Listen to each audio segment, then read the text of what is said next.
आज हम आपकी भूगोल की किताब पृथ्वी और हमारा जीवन के पाठ 4 पृथ्वी की गतियां का अध्ययन कर रहे हैं। इस पाठ को अच्छी तरह समझने के लिए हमने इसे 2 भागों में बांट लिया है। पहले भाग में हमने पृथ्वी के परिभ्रमण तथा परिक्रमण के बारे में जाना था। इन दोनों शब्दों की परिभाषाओं के बारे में जाना था। साथ ही हमने पृथ्वी की घूर्णन गति के फलस्वरूप होने वाले दिन और रात को भी समझा था।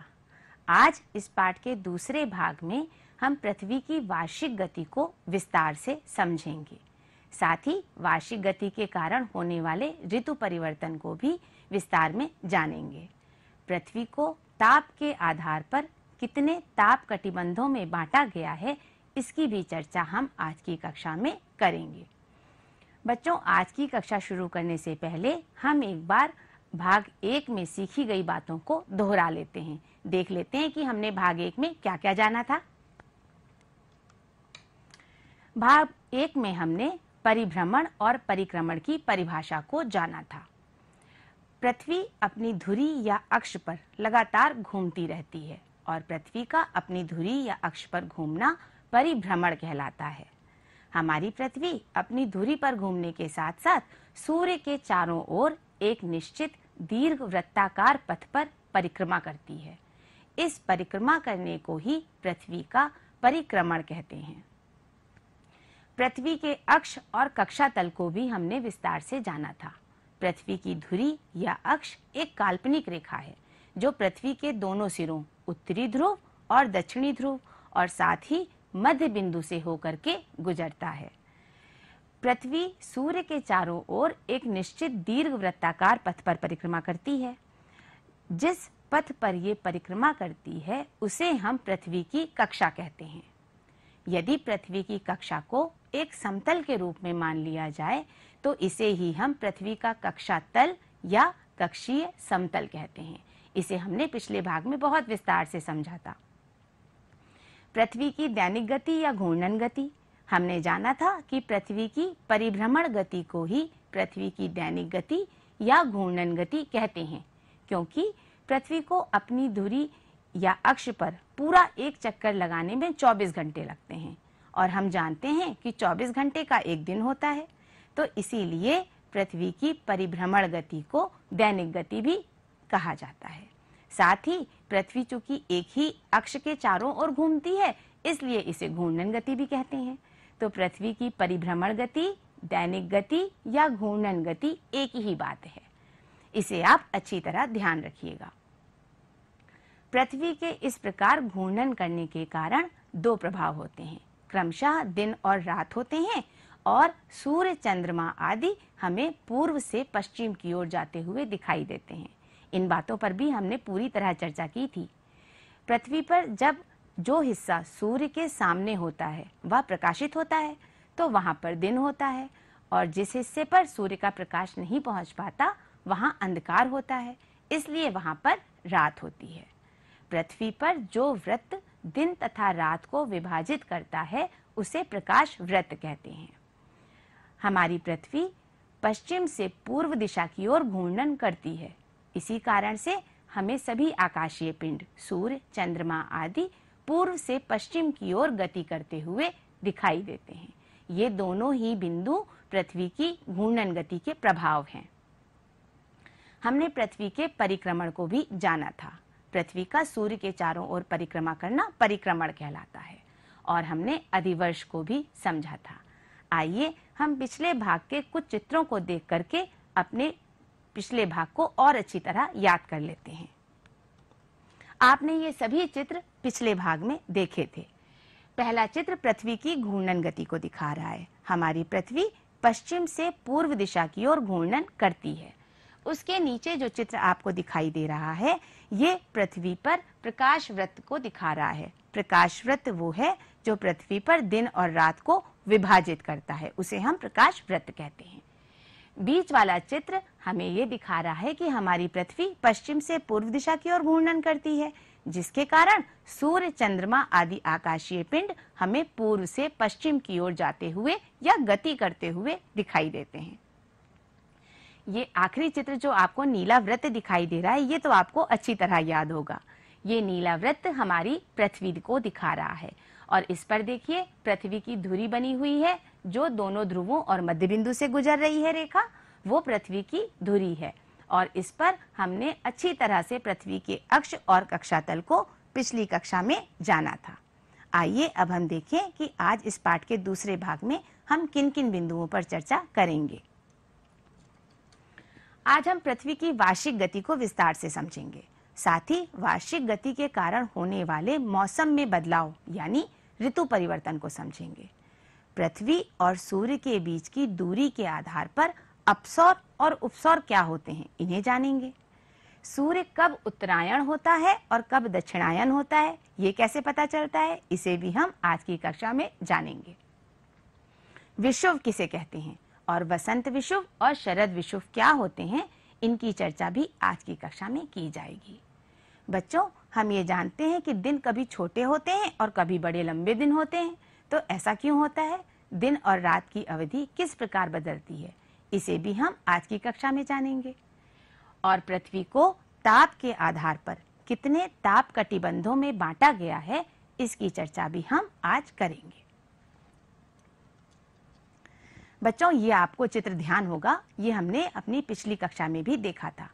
हमारी पृथ्वी अपनी धुरी पर घूमने के साथ साथ सूर्य के चारों ओर दीर्घ वृत्ताकार पथ पर परिक्रमा करती है। ये देखिए, आपको चित्र में पृथ्वी दीर्घ वृत्ताकार पथ पर घूमती हुई दिखाई दे रही है। इस पूरी परिक्रमा में पृथ्वी को 365 दिन और 6 घंटे लगते हैं। इसे पृथ्वी की परिक्रमण गति या वार्षिक गति कहते हैं। हम जानते हैं कि सामान्यतः एक वर्ष में 365 दिन होते हैं। और वार्षिक का अर्थ क्या हुआ बच्चों? वार्षिक का अर्थ हुआ साल में एक बार होने वाला, यानी वर्ष में एक बार होने वाला। और हमारी पृथ्वी को पूरा एक वर्ष लगता है सूर्य का चक्कर लगाने में, इसलिए पृथ्वी की इस परिक्रमण गति को वार्षिक गति भी कहते हैं। और ये जो अतिरिक्त 6 घंटे बच जाते हैं, ये अतिरिक्त 6 घंटे हर चौथे वर्ष में एक अतिरिक्त दिन के रूप में जोड़ दिए जाते हैं और प्रत्येक चौथा वर्ष अधिवर्ष होता है। ये हमने पिछली बार भी आपको बताया था। जो चौथा वर्ष अधिवर्ष होता है उसमें फरवरी 28 दिन की बजाय 29 दिन की होती है और उसमें पूरे साल में 366 दिन होते हैं और उसे हम अधिवर्ष कहते हैं। और पृथ्वी की वार्षिक गति और परिक्रमण गति को आपने समझ लिया अच्छी तरह से। अधिवर्ष भी बच्चों अच्छी तरह से समझ में आ गया ना? जी हाँ बच्चों, अब हम ये जानेंगे कि पृथ्वी की इस वार्षिक गति का प्रभाव क्या होता है। पृथ्वी की इस वार्षिक गति के कारण मौसम में बदलाव होता है, यानी ऋतु परिवर्तन होता है। हमने जाना था कि पृथ्वी हमारी अपनी धुरी या अक्ष पर 23.5 अंश झुकी हुई है, इसे हमने समझा था। ये जो पृथ्वी हमारी 23.5 अंश अपनी धुरी पर झुकी हुई है, ये हमेशा एक ही ओर झुकी रहती है, यानी पूरे वर्ष इसका झुकाव एक ही ओर होता है। पृथ्वी के 23.5 अंश अपनी धुरी पर झुके होने और सूर्य के चारों ओर दीर्घ वृत्ताकार पथ पर परिक्रमा करने के कारण मौसम बदलते हैं। बच्चों, आप सभी ने अनुभव किया होगा कि कभी कभी एक गर्मी के मौसम में बहुत ज़्यादा गर्मी होती है तो हम पंखा चलाते हैं, कूलर चलाते हैं। फिर जब ठंडक के दिन आते हैं तो हम स्वेटर पहनते हैं और कभी कभी तो इतनी भीषण ठंड होती है कि हमें आग तापनी पड़ती है। कभी मौसम सुहावना होता है, सब बाहर घूमने निकल जाते हैं और कभी बारिश होती है तो हमें छतरी का सहारा लेना पड़ता है। तो ये जो मौसम बदलते हैं, ये इसीलिए बदलते हैं क्योंकि हमारी पृथ्वी अपने अक्ष पर 23.5 अंश झुकी हुई है और साथ ही साथ सूर्य के चारों ओर दीर्घ वृत्ताकार पथ पर परिक्रमा कर रही है। इन दोनों कारणों से ही मौसम बदलते हैं या ऋतु परिवर्तन होता है। यदि हमारी पृथ्वी अपने अक्ष पर झुकी ना होती तो परिक्रमण गति के बावजूद ऋतु परिवर्तन नहीं होता और सदैव पृथ्वी पर दिन और रात समान अवधि के यानी कि 12-12 घंटे के होते। तो बच्चों, अब आप अच्छी तरह जान गए कि पृथ्वी के 23.5 अंश झुके होने और पृथ्वी की परिक्रमण गति के कारण ही मौसम बदलते हैं और कभी गर्मी, कभी ठंडक तो कभी बारिश आती है। बच्चों, आपने ये जाना कि हमारी पृथ्वी सूर्य के चारों ओर दीर्घवृत्ताकार पथ पर परिक्रमा करती है। इस पथ पर परिक्रमा करने के कारण सूर्य और पृथ्वी के बीच की दूरी बदलती रहती है। ये कभी कम होती है और कभी ज्यादा। पृथ्वी की सूर्य से औसत दूरी लगभग 15 करोड़ किलोमीटर है, जो बदलती रहती है। 4 जुलाई को पृथ्वी सूर्य से सर्वाधिक दूर होती है, यानी सबसे अधिक दूर होती है। देखिए बच्चों, चित्र में भी दूर दिखाई दे रही है ना पृथ्वी। तो 4 जुलाई को पृथ्वी सूर्य से सबसे ज्यादा दूर होती है। इस स्थिति को अपसौर या एफेलियन कहते हैं। इसी प्रकार 3 जनवरी को पृथ्वी सूर्य के सर्वाधिक निकट होती है। सूर्य के सर्वाधिक निकट मतलब सूर्य से सबसे पास में होती है। इस स्थिति को उपसौर कहते हैं। उपसौर को इंग्लिश में पेरिहीलियन कहते हैं। तो बच्चों, कब होता है अपसौर? 4 जुलाई को अपसौर होता है और 3 जनवरी को उपसौर होता है। इन सभी तिथियों को बच्चों आपको याद रखना है। हम जानते हैं कि हमारी पृथ्वी एक ग्रह है और हमारी पृथ्वी के ग्रह होने के कारण इसमें अपना कोई प्रकाश या ऊष्मा नहीं है। हमारी पृथ्वी सूर्य के प्रकाश से ही प्रकाशित होती है और उसी से ऊष्मा प्राप्त करती है। सूर्य से प्रकाश एवं ऊष्मा के रूप में प्राप्त ऊर्जा को सूर्यातप कहा जाता है। तब ये सूर्यातप कभी ज्यादा होता है और कभी कम होता है, यानी ये ऊर्जा कभी कम मिलती है कभी ज्यादा। ऐसा कैसे होता है बच्चों? हमने अनुभव किया है कि दोपहर में गर्मी ज्यादा होती है और प्रकाश भी तेज होता है। ऐसा इसलिए होता है क्योंकि दोपहर में सूर्य की किरणें पृथ्वी पर सीधी पड़ती हैं। जब पृथ्वी पर किरणें सीधी पड़ती हैं तो उस समय प्रकाश क्षेत्र कम होता है, लेकिन तीव्रता ज्यादा होती है। जब तीव्रता ज्यादा होती है तो उसे हम कहेंगे कि सूर्यातप ज्यादा है, क्योंकि सूर्यातप क्या है बच्चों? सूर्य से प्रकाश एवं ऊष्मा के रूप में प्राप्त ऊर्जा। तो जब किरणें पृथ्वी पर सीधी पड़ती हैं उस समय सूर्यातप ज्यादा होता है और प्रकाश क्षेत्र कम होता है, लेकिन तेज प्रकाश होता है। इसके विपरीत जब सुबह और शाम में यानी प्रातःकाल और सायंकाल के समय पर सूर्य की किरणें पृथ्वी पर तिरछी पड़ती हैं। पृथ्वी पर तिरछी किरणें पड़ने के कारण उस समय प्रकाश क्षेत्र ज्यादा होता है, मतलब प्रकाश ज्यादा फैलता है, लेकिन उस समय प्रकाश की तीव्रता कम होती है, या हम ये कह सकते हैं कि उस समय सूर्यातप कम होता है। तो बच्चों, इस प्रकार जब सूर्यातप अधिक होता है तो प्रकाश क्षेत्र कम होता है, और जब प्रकाश क्षेत्र ज्यादा होता है तो सूर्यातप कम होता है। इस तथ्य को आप खुद करके भी समझ सकते हैं। कैसे करेंगे? आइए देखें। ये देखिए बच्चों, जैसा चित्र में दिखाया जा रहा है, आप किसी सीधी सतह या कागज पर, सीधे कागज पर टॉर्च से प्रकाश डालिए। जब आप सीधी सतह पर टॉर्च का प्रकाश डालेंगे तो आपको प्रकाश कम क्षेत्र में फैला हुआ दिखाई देगा, लेकिन ज्यादा तेज दिखाई देगा। आप इसको जब सीधी सतह पर डालेंगे तो ये आपको प्रकाश एक गोले के रूप में दिखाई देगा और तेज दिखाई देगा। और यदि आप सतह को थोड़ा तिरछा कर दें तो प्रकाश क्षेत्र फैल जाता है, यानी कि प्रकाश ज्यादा जगह पर फैला हुआ दिखाई देता है और कम तेज दिखाई देता है। बिल्कुल यही प्रभाव सूर्य की किरणों का पृथ्वी पर होता है। जब पृथ्वी की किरणें धरती पर या पृथ्वी पर सीधी पड़ती हैं तब प्रकाश क्षेत्र कम होता है और सूर्यातप ज्यादा होता है, जैसे दोपहर में। और जिस समय सूर्य की किरणें पृथ्वी पर तिरछी पड़ती हैं उस समय सूर्य का प्रकाश ज्यादा क्षेत्र में फैलता है, यानी प्रकाश क्षेत्र ज्यादा होता है और सूर्यातप कम हो जाता है। इसे आपने अच्छी तरह चित्र के माध्यम से भी समझ लिया।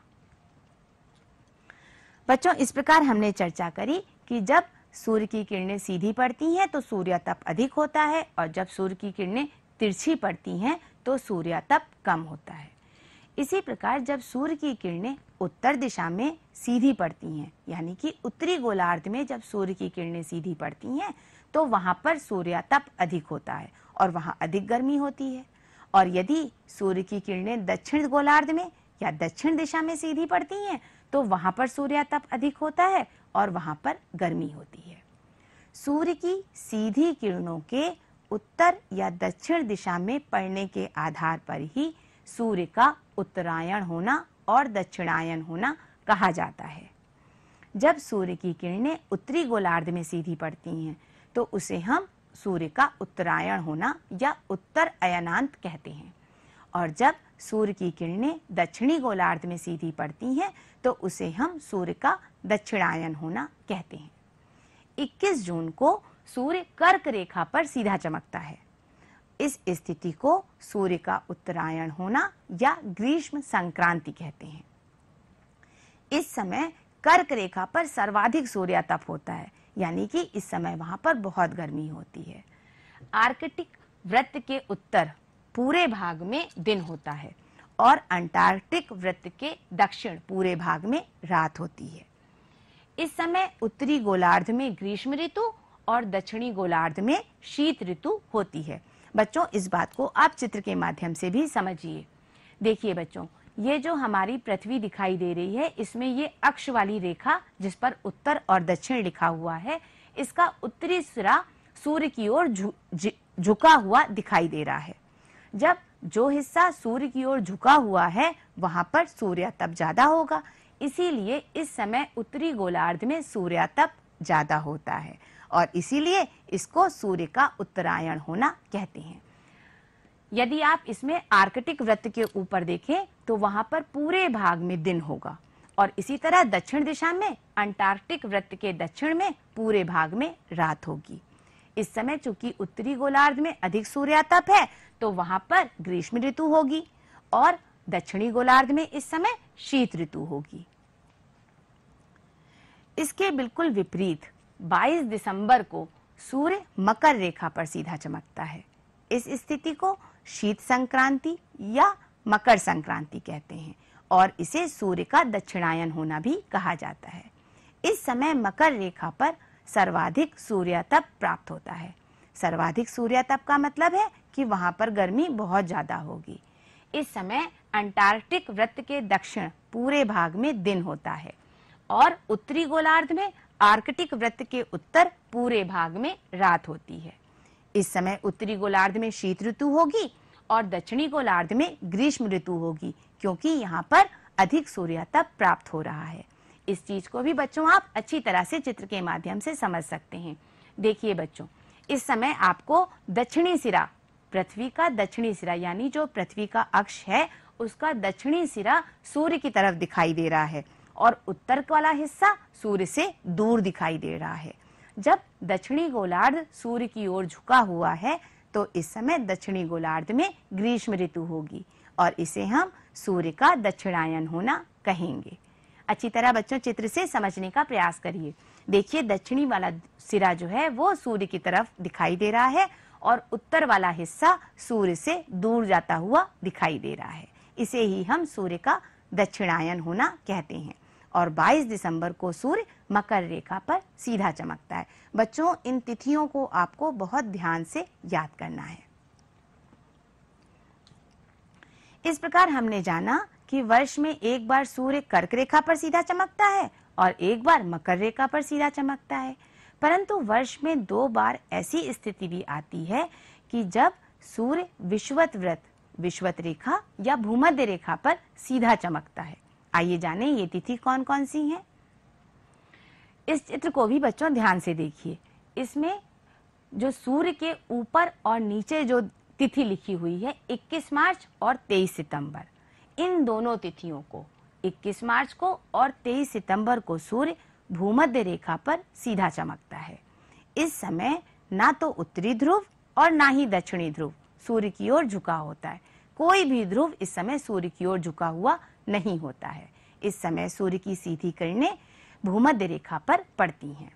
भूमध्य रेखा पर सीधी किरणें पड़ने के कारण इस समय पूरी पृथ्वी पर दिन और रात की अवधि बराबर होती है, यानी कि 12 घंटे का दिन और 12 घंटे की रात होती है। और इस समय विषुवत रेखा पर ही सर्वाधिक सूर्यातप प्राप्त होगा, क्योंकि हमने जाना है जहां पर किरणें सीधी पड़ती हैं वहीं पर सर्वाधिक सूर्यातप प्राप्त होता है। तो इस समय इन दोनों तिथियों को सर्वाधिक सूर्यातप भूमध्य रेखा पर होगा। इन तिथियों को विषुव कहा जाता है। विषुव विषुवत रेखा से लिया गया शब्द है, क्योंकि इन तिथियों को सूर्य की सीधी किरणें विषुवत रेखा पर पड़ती हैं, इसलिए इन दोनों तिथियों को विषुव कहा जाता है। तो विषुव कब होता है बच्चों? 21 मार्च और 23 सितंबर को विषुव की तिथि होती है। 21 मार्च को वसंत विषुव होता है, क्योंकि इस समय उत्तरी गोलार्ध में वसंत ऋतु होती है और दक्षिणी गोलार्ध में इस समय शरद ऋतु होती है। 23 सितंबर को शरद विषुव होता है। इस समय उत्तरी गोलार्ध में शरद ऋतु और दक्षिणी गोलार्ध में वसंत ऋतु होती है। आइए बच्चों, अब हम चित्र के माध्यम से पूरे वर्ष में मौसम के बदलाव को यानी ऋतु परिवर्तन को समझें। ये चित्र आपकी पाठ्यपुस्तक में पेज नंबर 37 पर दिया हुआ है।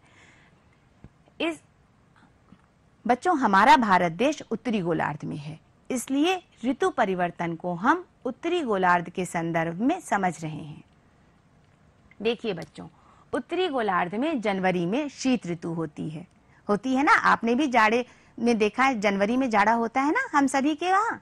तो जनवरी में उत्तरी गोलार्ध में शीत ऋतु होती है। धीरे धीरे मार्च तक आते आते ये बसंत ऋतु में बदल जाता है। बसंत ऋतु के बाद मार्च से जून तक आते आते ये बसंत ऋतु ग्रीष्म ऋतु में परिवर्तित हो जाती है और मई जून में हमारे यहाँ गर्मी होती है। ये ग्रीष्म ऋतु सितंबर आते आते बसंत ऋतु में बदल जाती है और सितंबर से दिसंबर तक आते आते पुनः ये शरद ऋतु होते होते पुनः शीत ऋतु में बदल जाती है। हम जानते हैं कि दिसंबर में शीत ऋतु होती है और इसीलिए हमें जनवरी में शीत ऋतु का अनुभव होता है।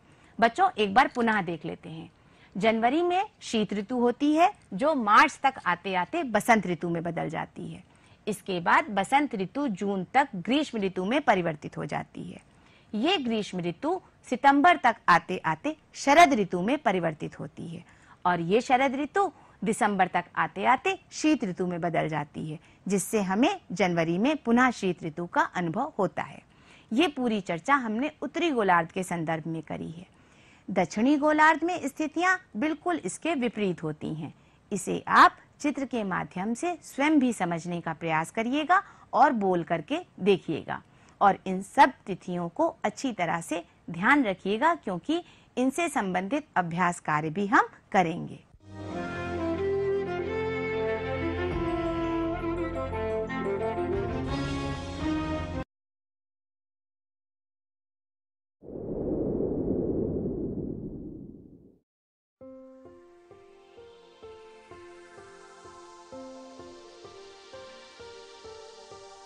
मुश्किलों से भरी आई है ये घड़ी, जीतेंगे हम तभी, होंगे साथ जब सभी।